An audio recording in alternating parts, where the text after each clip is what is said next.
Totoo nga bang kapag 3 araw kang hindi gagamit ng cellphone, nakakatulong ito para i-refresh ang pagod na utak? Tara, let's prove it. Bago maniwala sa mga claim-claim na yan, patunayan na yan sa Let's Prove It!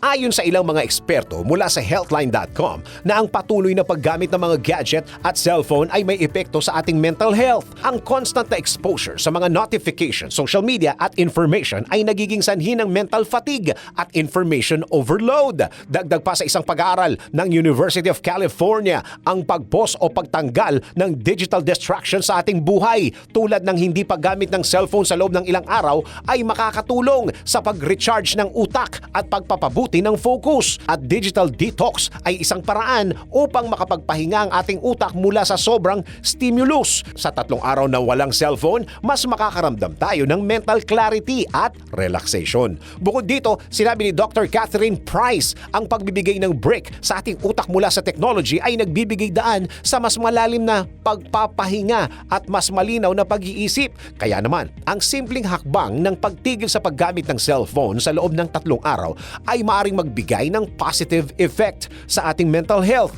gaya ng pagpapalakas ng focus at pagpapabuti ng overall well-being.